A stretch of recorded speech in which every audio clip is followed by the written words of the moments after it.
Hubert Dejean de la Bastille, vous êtes le vice-président de la région Normandie. Il y a quelques jours, vendredi dernier, pour se rappeler de ce jour fameux, le parc marin a pris une décision qui peut-être a un impact sur la vie de la filière. Mais déjà, expliquez-nous ce qui s'est passé. C'est très simple. Nous avons un parc éolien offshore qui est prévu au large de Dieppe-le-Tréport. Et ce parc empiète un tout petit peu, à peu près 10 à 15%, sur le parc marin de la Côte d'Opale, qui est un parc essentiellement positionné sur la région des Hauts-de-France. Ce qui fait que ce projet, qui est à quasiment 80-90% normand, a besoin d'un avis donné par un conseil qui est à 80 ou 90% Hauts-de-France. Et donc, on comprend bien qu'ils se sont sentis peu concernés, plutôt ennuyés par la présence de ce parc et qu'ils aient choisi de ne pas voter pour, et en l'occurrence de multiplier les raisons de ne pas donner leur accord. Alors, effectivement, c'est un avis qui est globalement négatif, même si beaucoup ont voté pour. Et je tiens à remarquer quand même dans le vote que les associations environnementalistes étaient dans leur ensemble plutôt favorables à ce parc et que le vote contre a été donné au nom de l'environnement. Alors je ne comprends pas très bien. Ce qui veut dire que des élus de Hauts-de-France se seraient prononcés à la place des élus de la région Disons que Normandie. Les élus de Hauts-de-France prennent une décision qui va concerner principalement la région Normandie, ce qui est quand même un petit peu curieux. Mais là-dessus, on connaît la position des élus Hauts-de-France, ils ont déjà beaucoup d'éoliennes, ils voulaient marquer un pas. Sauf que ce pas, ils vont le marquer chez nous. C'est ça qui est un petit peu curieux.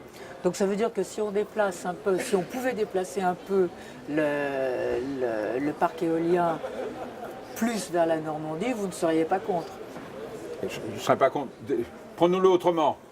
Si le parc n'avait pas empiété un peu, le parc éolien n'avait pas emprunté un petit peu sur le territoire du parc marin de la Côte d'Opale, il n'y avait pas de sujet. Le vote, il n'y aurait pas eu de vote déjà, et puis l'avis des élus normands était unanimement favorable. Bon, alors, bien évidemment, avec beaucoup de réserves, comme toujours, puisqu'il faut préserver la ressource halieutique et préserver l'économie de la pêche. Nous sommes 100% d'accord avec ça. Mais ça veut dire que ça peut avoir un impact ou pas sur le port du Havre, par exemple, où il y a des usines qui sont prévues? Alors, pour le moment, c'est un avis consultatif. L'étape suivante, c'est l'avis de l'Agence française de la biodiversité. Alors, je sais bien qu'à partir du moment où un premier s'est exprimé et a dit « moi, je suis plutôt contre », que le suivant qui va parler va tenir compte un peu de cet avis.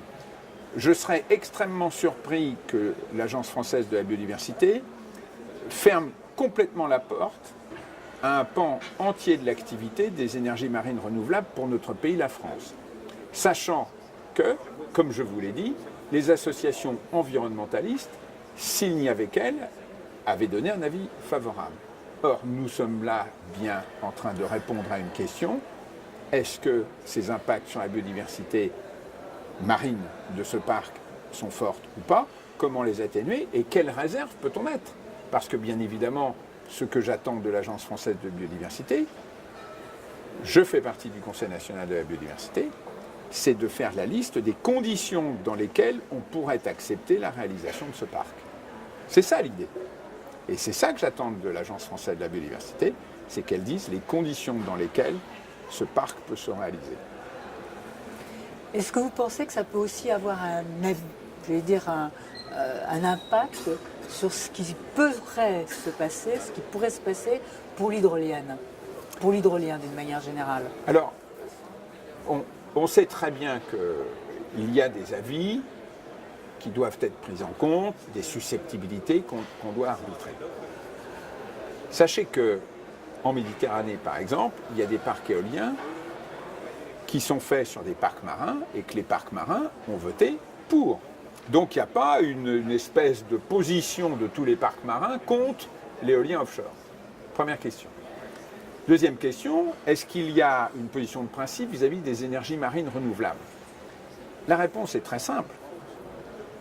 Tout dépend de à qui pose-t-on la question et quelle est la question qui est posée. Si vous posez la question aux collectivités locales, est-ce que vous croyez dans le potentiel des énergies marines renouvelables? Est-ce que vous êtes d'accord pour que nous, région Normandie, nous nous positionnons compte tenu de nos atouts sur ce secteur qui est en plein développement? Et 3, quelles sont les conditions auxquelles vous accepteriez que cette industrie voit le jour? Je peux vous garantir que dans les 3 cas, on arrivera à un consensus favorable. Donc la question, elle est là. Posons les bonnes questions au bon moment et mettons les conditions nécessaires pour résoudre tous les conflits d'usage. Donc la copie est ouverte. Pour moi, l'idée numéro 1, c'est mettons-nous ensemble pour réussir collectivement. Vous êtes prêt à renégocier, à aider en tout cas? Est-ce que l'ensemble des partenaires se parlent? Je suis prêt à ce que l'ensemble des partenaires se parlent. Je suis prêt à engager au nom de la région un soutien réel et à ces études et à la recherche d'un consensus. Et je peux vous annoncer que moi, ce qui m'intéresse, plutôt que de chercher un affrontement avec les pêcheurs, c'est de voir avec eux comment pêcher demain, compte tenu des contraintes, compte tenu de la ressource, et imaginer un bateau du futur, technologique, non polluant, et qui permette au monde de la pêche d'avoir un avenir pour les enfants des pêcheurs qui souhaitent faire le grand métier. Donc on est sur Horizon 2020. On est sur Horizon 2020, je ne vous le fais pas dire. Merci beaucoup.